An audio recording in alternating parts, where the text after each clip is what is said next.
Friends welcome back to my channel to new blog happy Sunday. आज के सकाल सकाल ताड़ाताड़ी गोपाल के सब किछु करे निएई टुक करे एकटुखानी रान्ना बान्ना सेरेई चले যাব नंदन। आज के सारा दिनेर ब्लगे থাকছে नंदन फिल्म फेस्टिवल। চের ফুল গোপুসোনাকে দি কি লম্বা আছিস পার। আমার না এমন করতে যাই পাশের বোটাওয়ালা একটা সুন্দর ফোটবার হয় সেটা আবার পড়ে যায়, এই জন্য আমি তোকে বললাম। হ্যাঁ দিয়ে একটু নখের চাপ দে দুটো আঙুলের। হ্যাঁ ওরকম তোর আর আমারই সকালে উঠে বাসি জামা ছাড়া থাকে। হ্যাঁ বাবা তো চান করবে যখন তখন একটু পরে।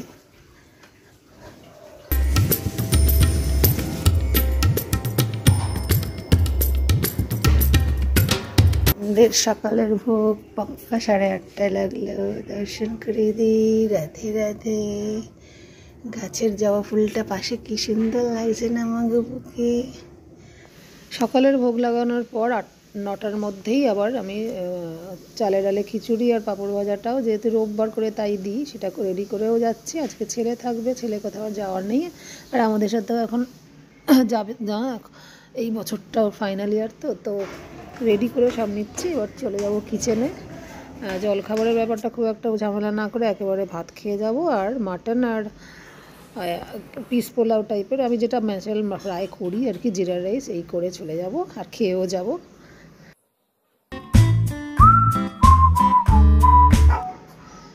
হঠাৎ নিচের ফ্লোরে এসে সোফাতেই আজকে প্রাণায়াম করতে শুরু করলাম।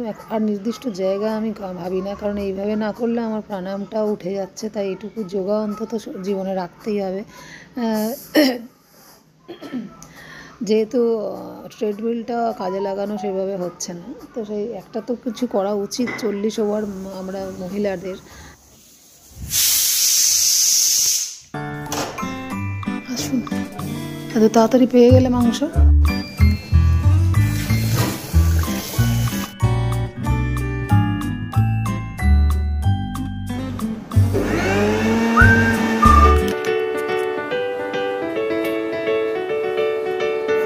স্ক্র্যাম্বলড এগ, রুটি আর স্ক্র্যাম্বলড এগ তোর ভাষাতে। যাকে ডিম ভুজিয়া রুটি, আমি একটা খাবো কারণ একটু পরে 11:30টার মধ্যে মাটন কষা আর পিস পোলাও জিরা রাইস বানিয়ে অল্প খেয়ে চলে যাব। দিদা ডিম সিদ্ধ, আলু সিদ্ধ, ডাল সিদ্ধ। দিদা এখনই আমি বেড়ে দিয়ে এলাম, দিদা ডালটা নিচ্ছে। রান্নাটা করবো।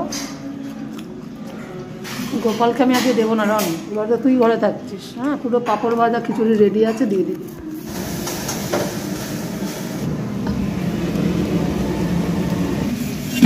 এখন বাজে 11:05। সকাল থেকে উঠে রান্না করছি বলে এখন তো জাঁকিয়ে ঠান্ডাটা ঠিক পড়েনি। সব মনে হচ্ছে না পড়লে একটু ঠান্ডা, আর পড়লেই গরম লাগছে। এই মাসের মধ্যেই কোনো এক সপ্তাহে মাটন হয়েছিল, হয় কিছুতেই সিটি পড়ছিল না। অন্য পুরোনো ফ্ল্যাটের কালো প্রেশার কুকারের ওপর এই ঢাকাটা ছিল। এটার অ্যাকচুয়ালি ঢাকা হচ্ছে একটু হোয়াইটিশ, এটা ব্ল্যাকিশ। তো এইটা দেখলাম এটে গেল, সিটি পড়লো। সেই এক সপ্তাহে কী যে বিরক্ত লেগেছিল। পুরোনো প্রেশার কুকারগুলো সারাতে দেওয়া হচ্ছে না, এই যে সেইটার সব এনে এখানে ধুলোর মধ্যে এখন ওই পড়ে গেছে। তাও আমি দেখাতে ইচ্ছা হলো যে একটা প্রেশার কুকারের ঢাকনা আর এক প্রেশার কুকারে লেগে গেছিলো এইটার। মানে কাজ হয়ে গেলে খুব শান্তি লাগে, সেটা শেয়ার করতে ইচ্ছা করে। মানে সাইজটা মিললে একটু দেখে নেওয়া উচিত, হুট করে তখন মাথা না গরম করে। আমার তো মাথা গরম হয়ে যায়। এবার আমি কী করবো, ছোটোটার মধ্যে তো আঁটবে না, দুটোতে নিয়ে করতে হবে, আরও ছোটো ছোটো দুটো নিয়ে। এটা হঠাৎ পাগলের মতো বকছি। কটা বাজে দেখি, 11:20। আচ্ছা, সিটি পড়তে পড়তে 11:30 ওভার হয়ে যাবে।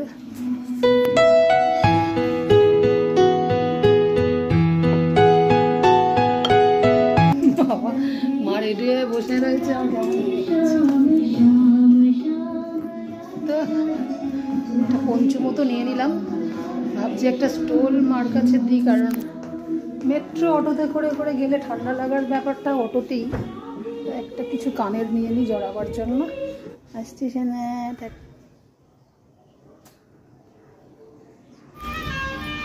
আবার আজকে মামে, এটা মার ইচ্ছায় না, নিউ মার্কেটটা মার ইচ্ছায়। যেগুলো নন্দন মা কোনোদিনই আমার সাথে চেত না, তখনও যখন কলেজ লাইফে। টাইমলি 12টায় ভাবি যখন, না তখনই বেশি লেট হয়ে যায়। চললাম মিঠে রোদে। আজ থেকে একটু ঠান্ডা মনে হয় পড়ছে, বেরোনোর মতন। মানে শীতকালে বেরোনোর যে জাঁকিয়ে শীতটা তো পড়েনি, হালকা শীত। কে বলছে এটা? ব্যানার্জি ছিল। রাজ্যি দাস, সৌরভ দাস? না না, ব্যানার্জি মানে তুই যেটা বললো সেটাতে ওঠে না, এর বেলা তো ধরতে হলো। ওটাই, তাও যদি ধরতে হয় আর কি বলবো, বয়সে একা একা বেরোবো বললে ধরিস না আমার, তুমি সেগুলো তো লোকালে বেরোবো। আমি তো জানি আমার মধ্যে কখন এখন ধরতে হয়, সেই বয়সে পৌঁছেছো কিনা। বয়সটা বড় কথা না, তুমি তো রেগুলার সেই বেরোনোর অভ্যেসটা চলে গেছে না, ট্রাভেল করাটা এমনি অটো মেট্রো যে আসতে নিজে নিজে, সেইটা বলছি। নাহলে তো তুমি এখনো বেরো, সেটা কথা, বরঞ্চ আমার থেকে বেশি বেরো।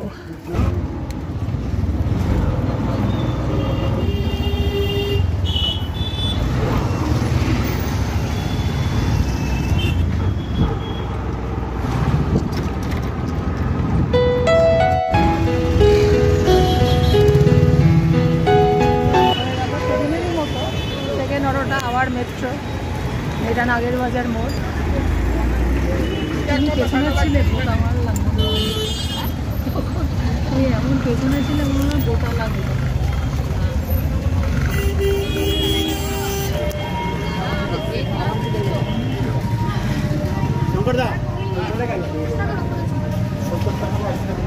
এই যে ড্রাগন ফ্রুট, ড্রাগন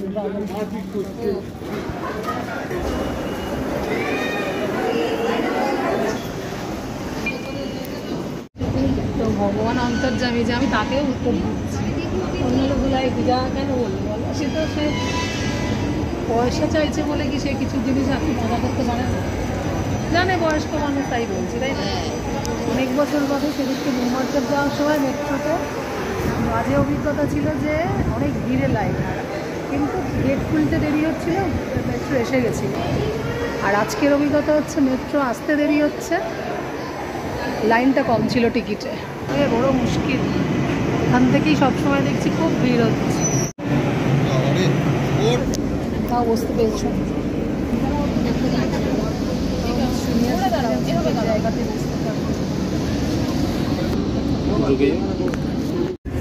আজকে আর আমিও বুঝতে পারলাম রবীন্দ্রসদন নাম না, হরে কৃষ্ণ, কোথায় গেল? হরে কৃষ্ণ, আমি ওদের সাথে সাথে করছিলাম হরে কৃষ্ণ। কেমন যেন একটা হয় গো, কোথা থেকে আওয়াজ পেলে আমার আছে। পেছনে যে বসে দাঁড়িয়েছিল সে ভাবছে কী ব্যাপার রে ভাই, দেখে তো মনে হয় না এত হরে কৃষ্ণ ভাষা। অন্তর থেকে আমি ওদের সাথে তালে তাল মেলাচ্ছিলাম হরে কৃষ্ণ বলে বলে। বলছি এসকালেটর পাওয়া গেছে, শান্তি।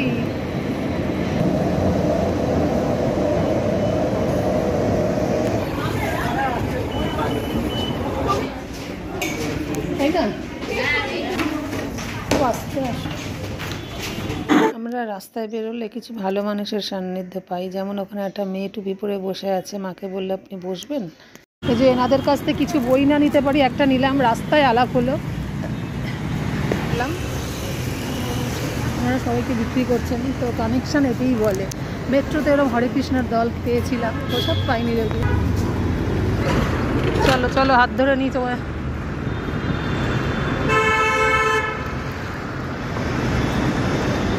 পড়েই যাচ্ছে।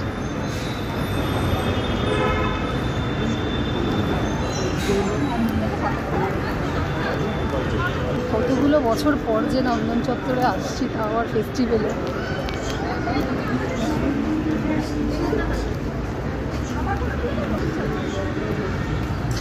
আগে একটু ফটো তোলার আগে নন্দন চত্বরটা একটু কভার করে নিই। কোথায় গেলে মা? তোমাকেই এখন ছবি তুলতে হবে। বাবুকে তখন বলছিলাম, বাবা বন্ধুদের নিয়ে আমরা এরকম গাছের তলায় ওই জায়গাগুলো, ওখানে যত সিনেমা আর্টিস্টগুলোকেও দেখা যায় বাংলার।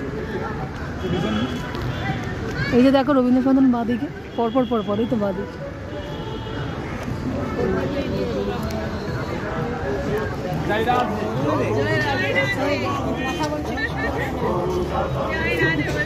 রাধে রাধে কেন বলছো? রামকৃষ্ণ মঠে তো আমি দীক্ষিত, বলে হরে রাম ও কৃষ্ণ। হরে কৃষ্ণ রামকৃষ্ণ সবাই।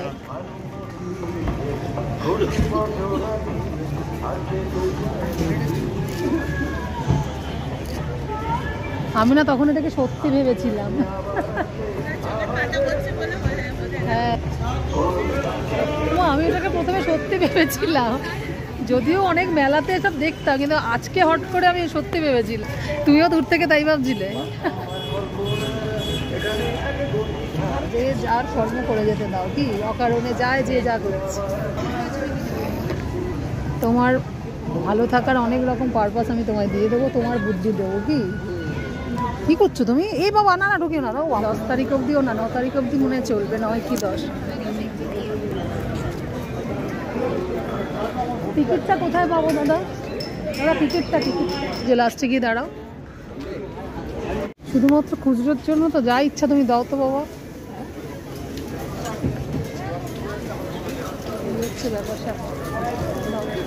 বাবা তুমি মুঠো মোড়ে কী সব দিচ্ছ, দাও বাবা আমার ব্যাগে ঢেলে দাও।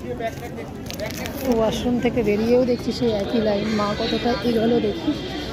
এখন কোথায় একটুখানি কভার করি। হ্যাঁ ঠিক আছে, তুমি আচ্ছা ঠিক আছে। হ্যাঁ ওইদিকে যাচ্ছি না, তাহলে কি তুমি চেয়ারে ঢুকে বসবে? এবার দুপুর 2টো থেকে ওখানে লাইন পড়লো। তো বলতে নেই, যারা লাইনে ছিল তাদের তাহলে 5:30 অবধি পুরো কন্টিনিউ দাঁড়িয়ে লাইন দিল। আমরা তো একজনকে মা বলে দিল, বা আমিও বলে দিলাম যে একটু দেখবেন আপনার পেছনে আছে, এই বলে আমরা অন্যান্য সব জায়গায় যে সব ওপেন ফাংশানগুলো হচ্ছে সেখানে একটু বসলাম, এদিকে খেলাম দিলাম করতে করতে কতক্ষণের ব্যাপার, পা ফা কোমর গেল। মা তাও সিনিয়র বলে অনেকেই বসতে টসতে পুলিশটা দিতে চাইলো। আর ওই যে সাদা সোফাটা দেখছেন, ওখানে কিন্তু বসার কথা না, যে সবাই জেনারেল না, এই পেছন দিকটা। আমি গিয়ে মাকে নিয়ে ওখানেই বসলাম। কিছু বলছিল না আমাকে যদিও, তখন আমি নিজে ভদ্রতা করে ওদেরকে একজনকে বললাম, এখানে কি বেশিক্ষণ বসা যাবে? আপনারা তো কিছু বলছেন না। বলে আপনারা সেই উঠে যেতেই হবে, কারণ এরপরে তো পুরো ভর্তি হয়ে যাবে, এই জায়গাটা আপনাদের পেছন দিকটা সব জনসাধারণের জন্য। আচ্ছা ঠিক আছে, আমরা এমনিও টিকিট কেটে ফেস্টিভ্যালের মুভি দেখতেই ঢুকবো। তো এই করে রবীন্দ্র সদন আর নন্দন তো একই উঠানের দুটো জায়গার, এরম পাতি ভাষায়। তো সবই মজা করলাম, মা মেয়ে মিলে এদের রিহার্সাল একটু দেখতে থাকলাম। এইভাবে সারা দিন, শুধু না রাত অবধি দারুণ কষ্টের সঙ্গে এনার্জি নিয়ে মা মেয়ে ঘুরলাম। আর একটা স্প্যানিশ মুভি দেখলাম, যা মাথার ওপর দিয়ে মার তো গেলই, আমি একটু বুঝলাম এই আর কি ফেস্টিভ্যালের মজা। আর টিকিটের পরও ঢোকার লাইনও ছিল একদম মানে বিশাল, মানে 2000 ক্যাপাসিটির নন্দন 1 যে, এটা কিন্তু আমার জানা ছিল না। নন্দন 2তে আগে ঢোকা ছিল আমার, কাগজের বউ কোন জন্মে দেখেছিলাম, আমার ছেলেও হালকা মনে আছে। তো এইভাবে সারাদিনটা একটু দেখিয়ে নিই, তারপরেই তো আবার বীর মেট্রোতে করেই রাত 10টা 10:30টায় বাড়ি ফিরবো। এইটা যাচ্ছে বাংলা বই রবীন্দ্র সদন, আর আমরা তো নন্দনে এসেছি আজকে টার্গেট করে। তো 6:30টায় হলে ইরাকের বই, না 6:30টায়।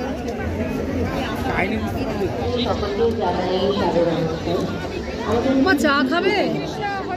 হ্যাঁ হ্যাঁ, না টিকিট কাটার লাইন করে খেয়ে এসেছি।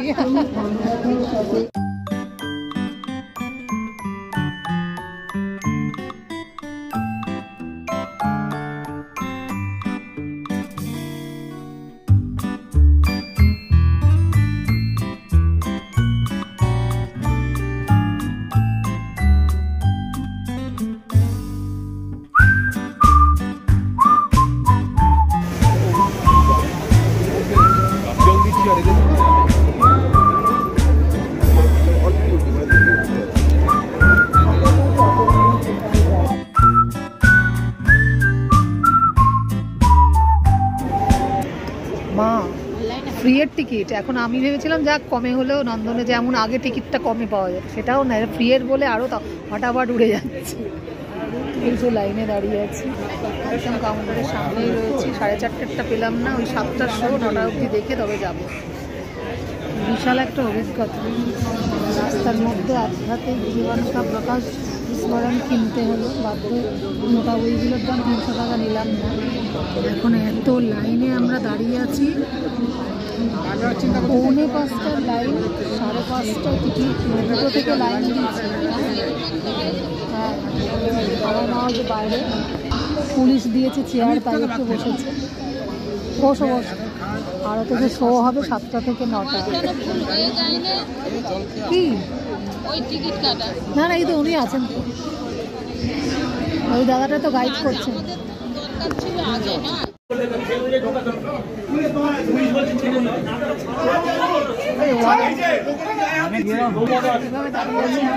নন্দনের টিকিট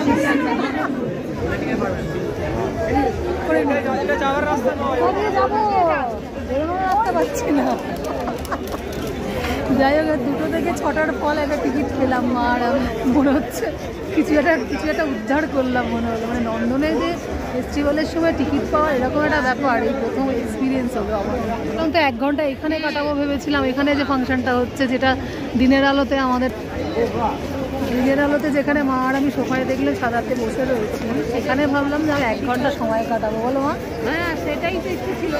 6টায় টিকিট পেলাম, 7টায় এবার শো শুরু। ভাবলাম এইখানে যে ফাংশনটা দিনের বেলায় বসেছিলাম দেখলাম, এখন ওখানে যাওয়া যাবে না, ওদিকে না হলে আবার নাকি ঢোকা যাবে না।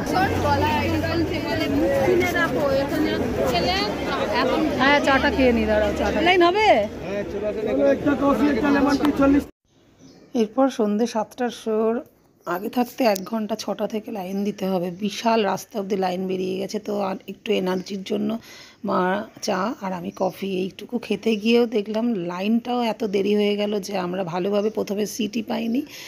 8 ঘন্টা কষ্ট করে এক জায়গায় বসার পর তারপরে ভালো সিটটা পেলাম। হলে ঢুকে গেছিলাম। এই অভিজ্ঞতাটা লাইনে গল্প শুনছিলাম, কিন্তু সেটাও আজকের অভিজ্ঞতাই হয়ে গেছিলো। ওরে বাবা রে, এক্সট্রা কার্ড আছে আপনার কাছে, কি আবদার বলো তো, এই কি মুশকিল।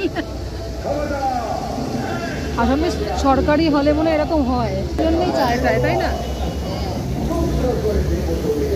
অনেক কষ্ট করে কালেক্ট করতে হয়, মনে হয় এইভাবে চাওয়াচাওয়ি করে নাকি।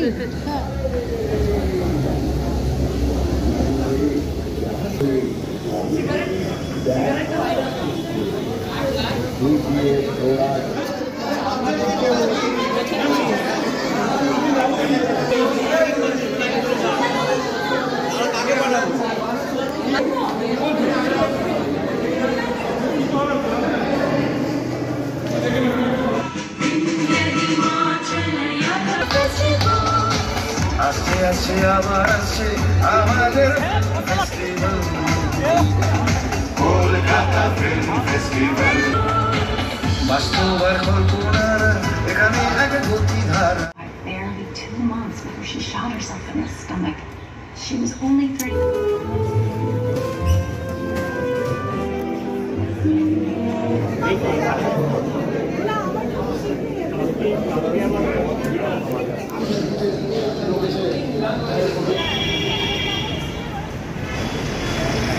দেখতে এসে তো রবীন্দ্র সদন মেট্রো স্টেশনে, তাই রবি ঠাকুরকে একটু ক্যাপচার করে নিলাম। মন থেকে আসে এগুলো আসলে, তাই জন্য ক্যাপচার হলো আর কি। তারপরে টিকিটের লাইন দিলাম বিধ্বস্ত অবস্থায়, আবার বাড়ি ফিরলাম। আনন্দ ভেতরে, শরীরে কষ্ট। চলো বোতলটা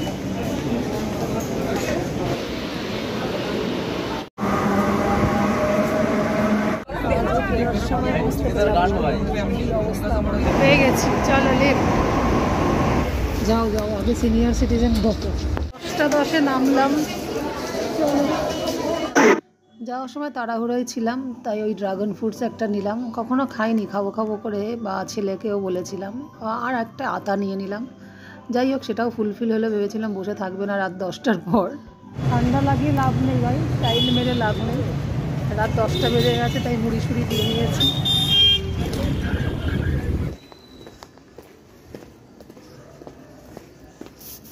তো আজকের মতো লিফটে ওঠার আগে, ঘরে ঢোকার আগে, এই ভুতুরে অবস্থাতেই ব্লগটাকে শেষ করছি। সারাদিন আমার সাথে নন্দন চত্বর দেখালাম, অনেক বছর বড় আমার ক্ষেত্রে। তো কেমন লাগলো দেখা হচ্ছে নেক্সট একটা নতুন ব্লগ নিয়ে। Good night, tata.